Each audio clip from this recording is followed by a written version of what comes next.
Esta semana hubo una reunión de especialistas aquí en Costa Rica hablando sobre trabajo infantil y su relación con los flujos migratorios. Doña Elena Montovio es coordinadora regional del Programa para la Erradicación del Trabajo Infantil de la OIT en América Latina. Doña Elena, bienvenida. ¿Cómo le va? Muchas gracias. Muchas gracias. También está doña Águeda Marín, ella es especialista regional sobre trata de personas de la Organización Internacional de las Migraciones para la región. ¿Cómo le va, doña Águeda? Muy bien, buenas tardes a toda la audiencia, un placer estar en tu programa. Muchas gracias. Y don Oscar Chacón, director ejecutivo de Alianza América. ¿Cómo le va, don Oscar? Pues muy bien, encantado de estar en San José y estar en tu programa. Bienvenidos además a San José y muchas gracias por estar con nosotros. ¿Cómo está doña Elena, cómo está la realidad del trabajo infantil en la región? Nosotros, hace un instante, cuando iba introduciendo el programa, yo decía que yo tenía la percepción de que es un problema que ha sido invisibilizado por la sociedad y por las administraciones políticas a lo largo del tiempo. Pero justamente ayer, cuando sabía que íbamos a hacer este programa, una buena amiga me contó que se encontró a 2 niños trabajando en plena calle y entonces tuvo un efecto de realidad porque las sociedades intentan, digamos, meter debajo de la alfombra, digamos, este problema. ¿Cuál es la realidad regional? Bueno, la realidad regional es que realmente ha sido históricamente un tema invisibilizado y además aceptado social y culturalmente, pero desde hace más de 20 años se ha trabajado, bueno, hubo un punto de inflexión a través de la promoción, de la suscripción de los convenios internacionales, entre otros, sobre la edad mínima de admisión al trabajo, el 138, y sobre la urgente necesidad de eliminación de las peores formas de trabajo infantil, aquellas que están estrechamente vinculadas a formas delictivas de trabajo, o a servidumbre por deuda, o a situaciones similares a la esclavitud, ¿no? El convenio 182. El convenio 182 es importante decir que es uno de los que acumula mayor cantidad de ratificaciones. Uno dirá, la ratificación puede significar cosas o no, pero sí que hizo un cambio, provocó un cambio de actitud entre los países de la región, de América Latina y el Caribe, que le demandaron, en este caso concreto a la OIT, el que después de haberlo ratificado, cuáles eran los siguientes pasos. Y ahí se puso en marcha, con el apoyo de distintos estados y de distintas cooperaciones, un programa histórico en este momento que se llama IPEC, que es por sus siglas en inglés, que es el Programa de Prevención y Erradicación del Trabajo Infantil, que después de convocar el trabajo, tanto desde los gobiernos, las organizaciones de empleadores, las organizaciones de trabajadores, la sociedad civil, la academia, en 20 años podemos decir que América Latina y el Caribe consiguió retirar del trabajo infantil a más de 7,5 millones de niños, niñas y adolescentes que estaban en situación de trabajo infantil, y que se posicionó como la región en desarrollo pues más avanzada. Sin embargo, hace 4 años, el último informe de tendencias mundial sobre trabajo infantil a nivel global hizo una foto no tan agradable de América Latina y le puso ante un espejo en el cual le decía: muy bien, has trabajado muy bien, pero igual te estás deteniendo, estás en una situación un poquito de autocomplacencia. Todos los países tenían una norma que regulaba el trabajo infantil, habían adaptado su marco normativo, habían hecho más de 500 proyectos piloto de cómo se trabaja para erradicar el trabajo infantil en basurales, en calle, en situación de trata, etcétera, pero se había detenido el ritmo de reducción. A día de hoy la foto es que quedan más de 12,5 millones de niños, niñas y adolescentes trabajando, de los cuales 9,6 lo hacen en trabajos peligrosos, ¿no? Que son... Y en definitiva, por resumir, en una región que en los últimos años, a pesar de que ahora las circunstancias y la coyuntura está cambiando, ha crecido económicamente y ha logrado estrechar la brecha de desigualdad que hay, que sigue siendo uno de los problemas principales. Sin embargo, el trabajo infantil ha permanecido insensible a estos cambios, ¿no? Y nosotros siempre decimos que es uno de los rostros, es una de las caras más visibles de la vulnerabilidad, la exclusión y la pobreza, ¿no? Porque se concentran muchos de los elementos que a veces apreciamos por separado, pero que confluyen en la vida de un niño, y eso lo hace especialmente grave. Sí, a la hora de conceptualizar el trabajo infantil, ¿cómo lo podemos tomar? Porque me habló de niños, niñas y adolescentes. ¿Es de qué edad hacia abajo? Bueno, el trabajo La edad mínima de admisión al empleo en la mayoría de los países es 14 años o coincidiendo cuando finaliza la primaria o la escolaridad obligatoria en los países. Sin embargo, este mínimo, varios países lo han elevado considerando que no se debería trabajar en ningún caso antes de los 15 o los 16.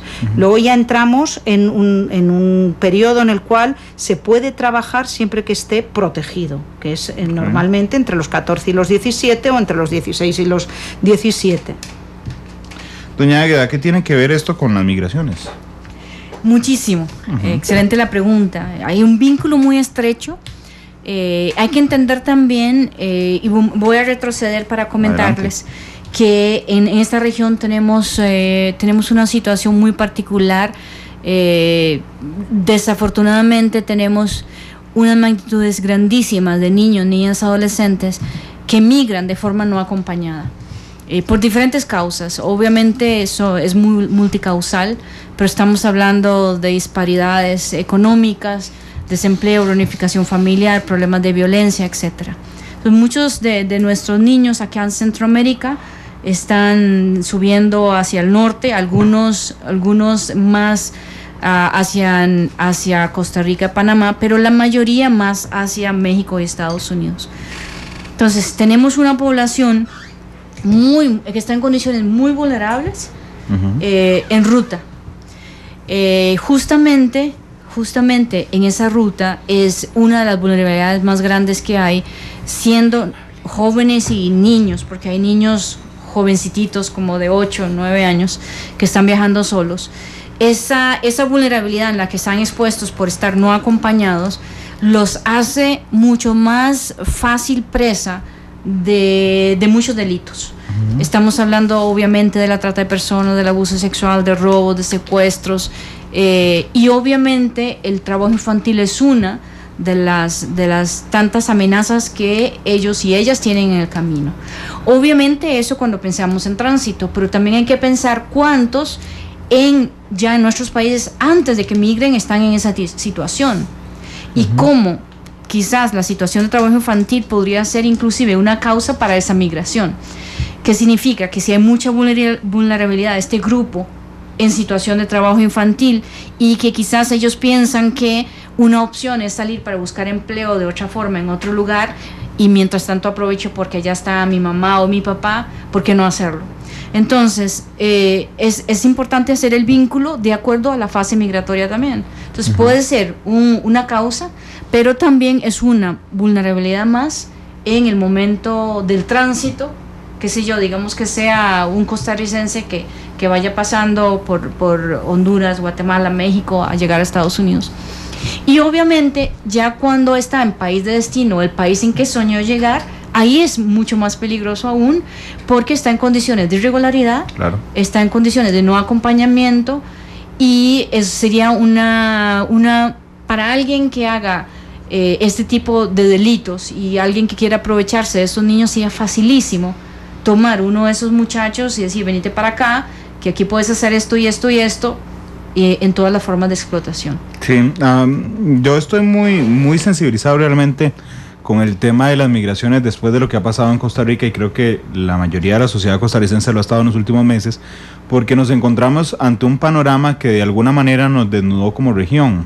Primero con una ola de cubanos que se quedó pegada en Costa Rica, pero que tenían una característica particular, alguien nos esperaba en Estados Unidos. Y además Estados Unidos había propiciado una política migratoria para que se fueran para allá, entonces fue relativamente fácil, no fue fácil, fue complicado, pero fue más fácil que con los que estamos ahora, porque en ese momento, por ejemplo, Estados Unidos hizo una donación enorme, millonaria, a través de la OIM para mover a los cubanos hacia los Estados Unidos. Apenas salíamos de ese problema, empezaron a llegar lo que las autoridades aquí le llaman extracontinentales, ¿verdad? Llegan y entonces nos encontramos con un problema. Les han desaparecido el pasaporte al propio, porque es un mecanismo para no devolverlos a su país.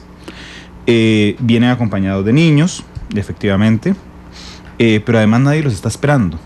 Y entonces, disculpen la crueldad de la frase, pero se convierten en casi nadie en una tierra desconocida, y entonces se ven de un momento a otro casi despojados de sus derechos más básicos, ¿verdad? Y entonces hay mucha sensibilización sobre este tema. Ese flujo que se ha detectado, que es de África hacia Brasil, de Brasil empiezan a subir, llegan a Costa Rica, pasan a Nicaragua y siguen hacia el norte, hacia los Estados Unidos, ha venido, digamos, a aumentar el riesgo de las poblaciones migrantes en un momento coyuntural mundial donde todo el mundo le pone atención, digamos, a los que migran de las zonas de guerra, como en Siria, pero desaparecemos un poco del mapa a los que migran por razones sociales. La respuesta es sí, porque ya de todo modo, sin la migración extracontinental que está pasando por nuestro territorio, la migración ya es compleja. Se habla que esta es la región más importante en términos migratorios en el mundo, comparada inclusive mucho más, en términos de magnitud, mucho más importante que el Cuerno de África. Eso es importante saberlo. Significa que hay más magnitudes, pero hay otra cosa fundamental que no sucede en los otros flujos en otros continentes, que es que se mezcla el tema del crimen transnacional organizado. Ajá. Y eso es muy importante. Ahora, ¿por qué digo que sí como respuesta a tu pregunta? Porque ya de todos modos es complejo pensar en cómo hacer una gobernanza migratoria que es en su mayoría irregular, que pasa por nuestro territorio, de centroamericanos y de personas de este continente. Ya es complejo. Cuando añades el factor de migrantes extracontinentales, presenta retos mucho más amplios. Entonces, obviamente se complejiza aún mucho más la gestión migratoria que se haga, se complejiza aún más el nivel de coordinación que tienen que tener entre los estados. Y nada más quisiera agregar que en realidad la OIM no ha recibido fondos de Estados Unidos para el traslado. En realidad, el traslado que se hizo fue autogestionado, fue pagado por los mismos migrantes. Sí, nada más eso. Fue para la manutención, entonces. Fue para apoyar al gobierno costarricense en los albergues, para apoyar en capacidades técnicas de la gente que estaba atendiendo a estas personas. Pero en realidad el traslado fue pagado por cada uno y cada una de ellas. Entonces, respondiendo a tu pregunta, sí, se complejiza aún más. La OIM ha venido haciendo un esfuerzo inmenso por fomentar la cooperación entre los estados, más allá inclusive de esta región. Don Oscar, ante un panorama tan complejo, digamos, desde el punto de vista del trabajo infantil, donde salimos despeinados en las últimas fotos, versus a la complejidad que le suman los flujos migratorios, ¿qué pueden hacer los estados? No necesariamente los gobiernos, sino los estados como un todo para atender estos problemas. Bueno, mira, yo creo que me parece excelente tu pregunta, porque me da la oportunidad de ubicar también esta conversación en el marco de una profunda desigualdad que existe en el mundo en el que ahora vivimos. El día de ayer comentaba yo en el panel de apertura que cuando uno habla del mundo de las finanzas mundiales o cuando uno habla desde una lógica comercial, hablar de un mundo sin fronteras no escandaliza a nadie, ¿verdad? Las finanzas se mueven prácticamente instantáneamente en el mundo, como también las mercancías. No es para nada un secreto que si uno se encuentra en un auditorio en cualquier parte de este continente y le pide a la gente que se despoje de todo lo que lleva puesto, que no fue fabricado en el país donde vive, nos quedamos desnudos. Entonces, y esto lo contrasto yo con lo que sucede justamente en el plano de la movilidad de las personas. Desdichadamente, los estados y la comunidad internacional en su conjunto hemos fallado en verdaderamente producir convenios, en producir reformas en los marcos legales que le permitan a los seres humanos moverse sin el estigma de la ilegalidad acompañando a estos movimientos. Entonces, este problema es casi como una cebolla, ¿verdad? Que tiene múltiples capas. Cuando estamos moviéndonos en una realidad donde en esencia operamos desde una lógica que sugiere que las migraciones en sí son algo malo, que las migraciones en sí son algo que no debería de suceder y que las personas mismas que son migrantes son amenazas para países, entonces comenzamos realmente con mal paso, ¿verdad? Porque todo lo demás que se complica casi que viene por añadidura. Yo creo que los estados se encuentran desafiados en este sentido porque ni en el orden internacional en sí estamos cumpliendo con reglas que ya existen y estamos caminando a muy lento paso en cuanto a reformar esos márgenes internacionales y luego equipararlos debidamente con ley nacional.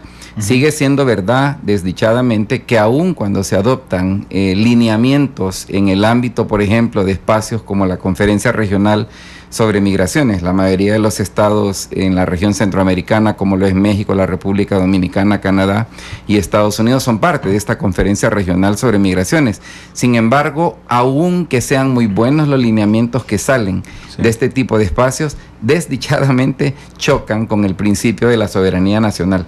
Y entonces hay muy poca obligatoriedad en los cambios que se sugieren incluso en espacios internacionales. Entonces yo te diría que los estados se encuentran en ese sentido definitivamente desafiados, pero terminaría diciéndote que creo que aquí hay un enorme desafío también para la sociedad civil de cada uno de los países de la región como de la región en su conjunto, de jugar un papel mucho más eficaz en cuanto a presionar a nuestros propios gobiernos y consecuentemente presionar los ámbitos internacionales para precisamente arribar a marcos jurídicos en el ámbito internacional, en el ámbito local, que permitan un manejo mucho más sensato, mucho más humanista de los flujos migratorios de lo que hasta ahora hemos visto, donde lamentablemente el empleo infantil sigue siendo una víctima con frecuencia invisibilizada. Sí, y el término de soberanía que ha sido usado, reusado, reutilizado y mal usado además durante los últimos meses, y lo podemos ver prácticamente en todos los rincones del mundo, ¿verdad? Sí. Vemos hoy a los Estados Unidos en medio de una elección histórica donde el tema de la soberanía es uno de los puntos fundamentales. Correcto. Vemos dentro de la Unión Europea, digamos, la separación de Gran Bretaña, del Reino Unido particularmente, que pesa mucho, digamos, el tema de la soberanía. Vemos en Francia una enorme discusión de la derecha sobre los migrantes, y resulta que de un momento a otro, por ejemplo, en Francia, la realidad les salta a la cara, y entonces los sospechosos de los últimos atentados son franceses, ¿verdad? Y entonces se les cae el esquema del tema de la soberanía. Si me permites añadirte, fíjate de que incluso nosotros vemos un contraste enorme entre la narrativa dominante sobre quién es la amenaza y la evidencia. Porque, por ejemplo, incluso si tú ves en el caso de Estados Unidos, ha habido un esfuerzo deliberado de confundir el tema de violencia y crímenes violentos y extranjeros. Sí. Cuando en realidad, si tú ves la evidencia del mismo Buró de Investigación Federal, el FBI, de los últimos 10, 15 años, es increíblemente apabullante ver que la mayoría de los crímenes no son cometidos por personas extranjeras. Incluso, proporcionalmente hablando, el extranjero es mucho menos dado a la criminalidad que el mismo nacional, pero eso no es lo que la narrativa dominante te sugiere. Así es. De hecho, aquí en Costa Rica pasa. Hace unos días estaba en una conversación con una persona y me decía, es que yo lo que creo es que aquí vamos a reducir el hacinamiento carcelario cuando agarremos a todos los extranjeros que están en la cárcel y los mandemos a sus países. Entonces yo me volví y le dije, ¿usted sabe cuánto es el porcentaje de extranjeros en las cárceles costarricenses?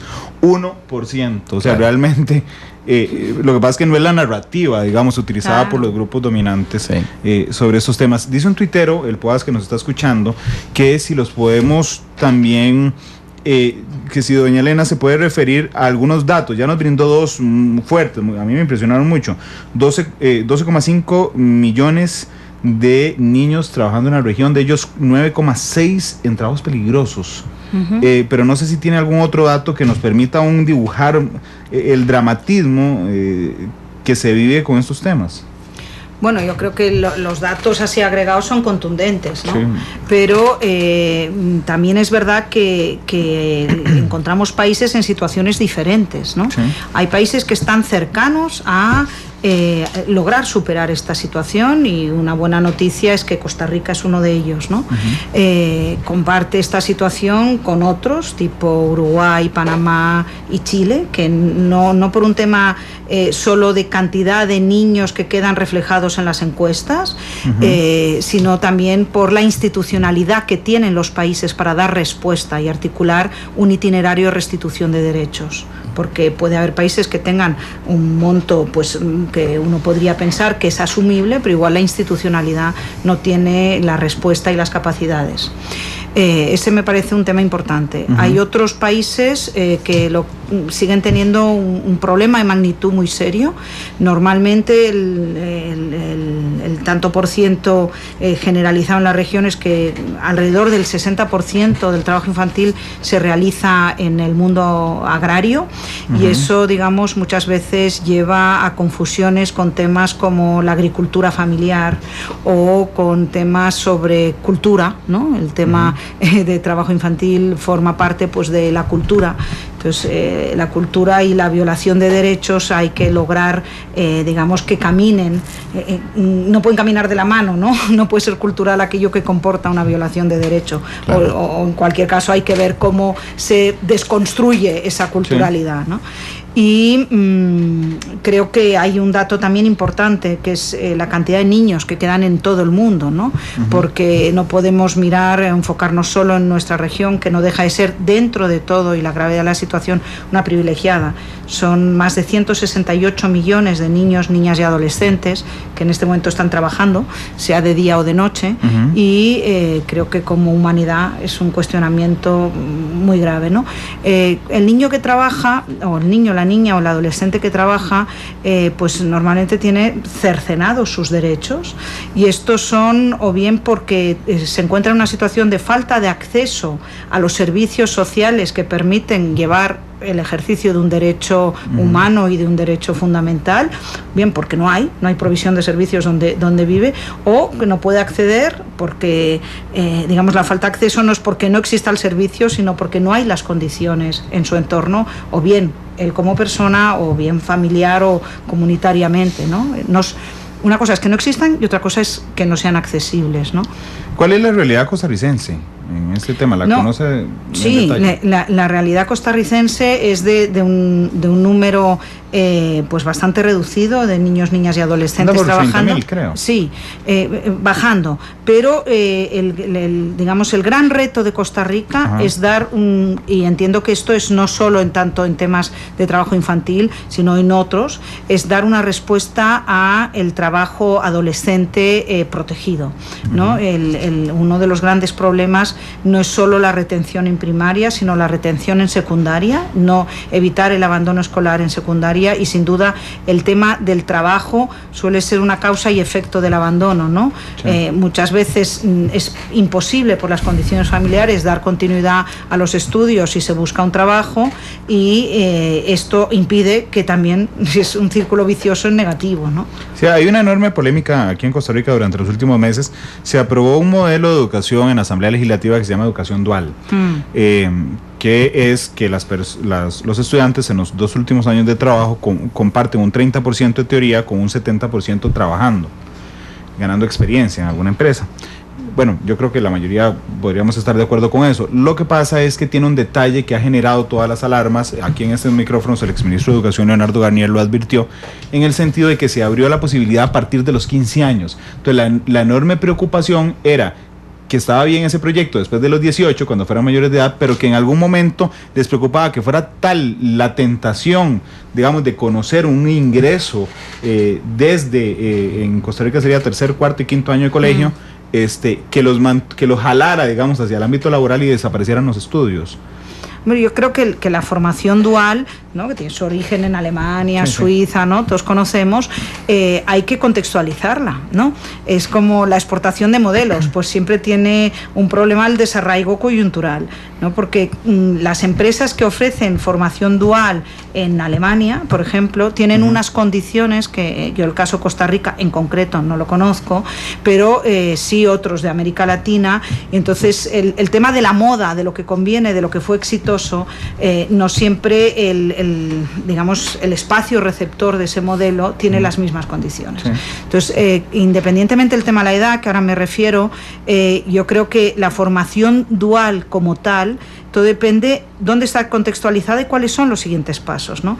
¿Es posible desempeñar después una carrera en algunas de estas empresas? ¿Es posible que la especialización nos lleve a que el sector esté comprometido en acoger a estos futuros trabajadores, porque si es la experiencia por la experiencia en sí misma, pues efectivamente puede crear la tentación de un trabajo y un ingreso temprano, que sin embargo luego va a tener consecuencias nefastas en el resto de la trayectoria laboral y del ciclo de la vida. Me llama la atención cuando nos habló de los países que habían logrado reducir: Costa Rica, Chile, Panamá y Uruguay. No, esto lo he puesto como un ejemplo. Bueno. Son muchos los que han logrado claro, reducir. pero liderando la disminución, podríamos hablar de esto. Es que estaba buscando algunas comparaciones. Por ejemplo, Costa Rica tiene una fortísima sala constitucional que tiene en Costa Rica las labores de un tribunal de derechos humanos muy efectivo porque resuelve 18,000 casos al año, es sede de la Corte Interamericana de Derechos Humanos, tiene instituciones muy fuertes trabajando en pro de la niñez con el Patronato Nacional de la Infancia, pero no tiene ejército también, por ejemplo, entonces le da una enorme tradición en los derechos humanos. Lo mismo con Uruguay, que es un país hoy sin ejército. Panamá es un país que vio la dictadura en los 80s y principios de los 90s, pero hoy es un país sin ejército con una vocación, digamos, durante los últimos años a los derechos humanos. Y Chile, que saliendo de una dictadura en los 80s, también tuvo un fortísimo enfrentamiento en pro de los derechos humanos. Entonces me llama la atención las similitudes en el sentido de que son sociedades que durante los últimos años han tenido ya no solo digamos que someterse al control de los derechos humanos, sino de propiciar el cumplimiento de los derechos humanos de una manera activa. Bueno, sin duda es un tema estrechamente vinculado al cumplimiento de los derechos humanos y efectivamente, sobre todo de aquellos que no suelen tener muchos canales, ni de expresar la situación porque igual no conocen el contraste con otras situaciones, sino y de buscar voceros que expresen su situación. Entonces, yo no había hecho ese análisis nunca, me parece muy interesante. En el grupo le podría poner otros países, pero son los primeros que posicioné. Un tema por magnitud y un tema por respuesta institucional, ¿no? Sí. Doña Águeda, pregunta Diana Porras, que está también a través de las redes sociales, si usted nos podría ilustrar con algún caso, digo, sin nombres ni nada, pero con algún caso particular que nos permita conocer el dramatismo de vincular las migraciones con el tema del trabajo infantil. Sí. Eso es lo lamentable que sí. Desafortunadamente sí. Fue en el año 2002. Y ya tengo bastante tiempo trabajando en la OIM. Una de mis primeras visitas a frontera Guatemala-México, estando justamente conversando con los policías migratorios, en ese momento entró un policía migratorio con un niño de 3 años. El niño a mí me impactó profundamente porque el niño lloraba. Yo siempre digo como lloran los hombres adultos, que no hacen nada de bulla, nada más le salen las lágrimas y apenas contenidas. Un niño, un varoncito de 3 años, que no tenga la libertad ni siquiera de llorar. Para mí me impactó, pero profundamente. ¿Cómo es posible que un niño a esa edad estuviera solito allá, sin los papás, sin la mamá, y que ni siquiera se podía permitir llorar? Es un niño de 3 años. Para mí eso fue fundamental después y lo conecto con el tema de trabajo infantil, porque fue un trabajo de seguimiento de caso que dimos y desafortunadamente este niño no iba a Estados Unidos, iba al norte de México y iba a quedarse con una familia centroamericana allá, supuestamente para criarlos ellos. Y eso es una cosa fundamental también a veces que pasa, que pudimos dar cuenta de que ese niño en realidad iba para esa casa y probablemente con la esperanza de que iba a estar mejor en México, que lo iban a educar, y es muy probable, por dicha no lo pudimos comprobar, pero era muy probable que ese niño iba a estar sujeto a algún tipo de trabajo doméstico sin posibilidad de estudio. Era un niño hondureño. A mí esa cara, y eso hace 15 años, se me quedó en la mente. Y todavía digo, ¿cuántos de estos? Yo me acuerdo que yo llevaba un Snickers, por casualidad, porque me gusta comer chocolates. Son muy ricos. Sí. Y se lo ofrecí. Ni siquiera eso aceptó. Ni siquiera le pude sacar una sonrisa con un chocolate. Lo que digo con esto es que es muy, muy dramática la situación. Muy, muy dramática. Ni siquiera empezamos a entender la gravedad. Y quienes tenemos niños cercanos en nuestra casa y demás, y nos imaginamos que un niño nuestro, una niña nuestra puede estar en una situación, Sí. no se concibe. No se concibe. Los datos normalmente nos impactan, pero las historias nos llegan al corazón y es prácticamente lo que racionaliza al ser humano, digamos, cuando se genera un discurso, un relato de lo que es la actualidad. Don Óscar, ¿usted tiene algún caso también en general que recuerde, que nos permita tornar estos datos, digamos, en mucho más cercanos a nuestras realidades? Fíjate que no es el caso directo de alguien que yo conocí, Ajá. pero incluso invito a quienes nos escuchan o nos ven a que consideren buscar la película María en Tierra de Nadie, de una cineasta salvadoreña, cuyo nombre recordaré en un segundo, Marcela Zamora, que relata la historia de 3 mujeres. Una de ellas seguramente una chica no más de 16 años, que termina trabajando esencialmente en un burdel, en una condición de opresión sexual difícil, y cuyo sueño, por supuesto, que no era eso, ¿verdad? Su sueño era poder llegar al norte y poder ofrecerle una mejor condición de vida a un hijito que tenía ya a esa temprana edad, que yo creo que ejemplifica, digamos, como las expresiones más crueles del trabajo infantil, en este caso de chicas que se ven forzadas a trabajar en condiciones que jamás escogieron y que se ven en esa situación en parte por este marco tan riguroso de control migratorio que existe en el mundo de hoy, donde los beneficiarios principales son las redes de trata, las redes de crimen organizado, que se lucran también de estas prácticas. Entonces creo de que hay cantidad de historias como esta que vimos en esta película en particular, y donde yo creo que digamos que el daño que se hace va mucho más allá del daño físico que las personas sufren, el daño psicológico, la cantidad de estigmas que se generan, tanto en el país de destino, si es que eventualmente logran hacerlo, y esta chica eventualmente sí logró llegar hasta Estados Unidos. De hecho, hay ahorita trabajo en torno a producir una segunda, un docudrama que siga pues a María en Tierra de Nadie, para explorar qué pasó, ¿verdad?, con la vida de estas mujeres y hacerse la pregunta de si valió la pena.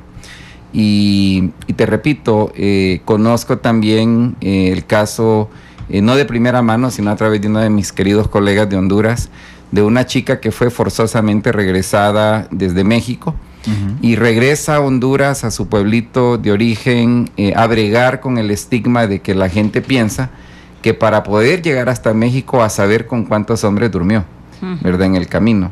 Y el impacto de bregar con ese estigma en su propio pueblo, donde nadie quiere hablar con ella, sus amigas ya no quieren socializar con ella, que insisto, son diferentes facetas que están desdichadamente vinculadas con el tema, por un lado, de las migraciones y las tan increíblemente obsoletas leyes que tenemos para regular las migraciones, que no sirven realmente para nada, más que para violar derechos, con el tema del trabajo infantil.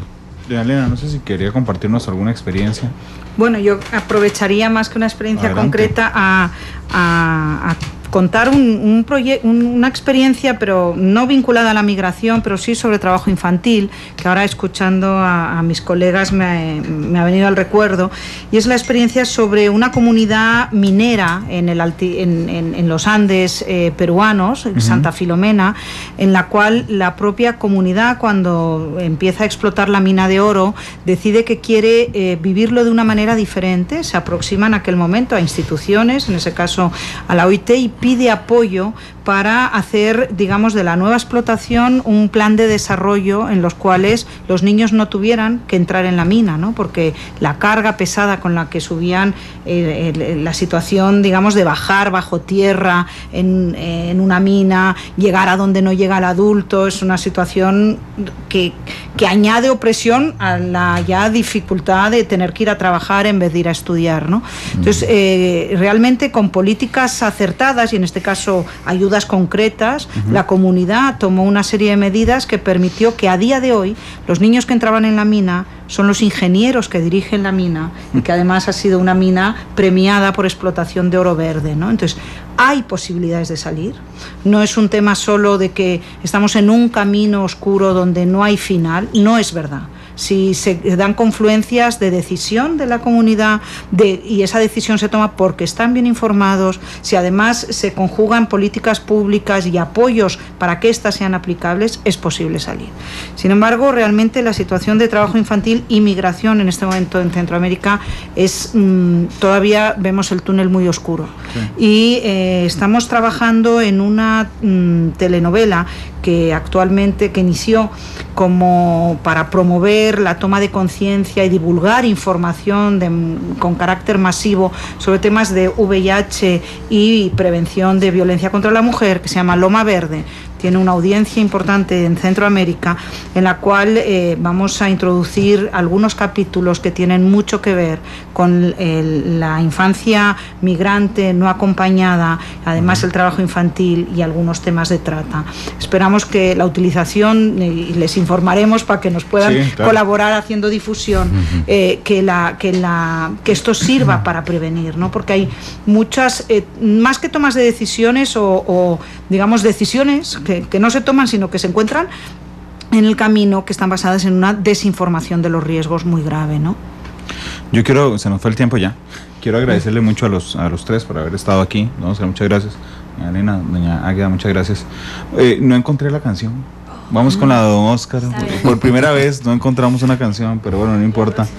La próxima la complazco, se lo prometo. Gracias por estar aquí. Mañana los invito, el exfiscal general de la República, Francisco Alanese, con nosotros hablando sobre legítima defensa, 2:52. Despide Matisse y Ricardo Arjona. Mojado se llama esta canción. Feliz tarde.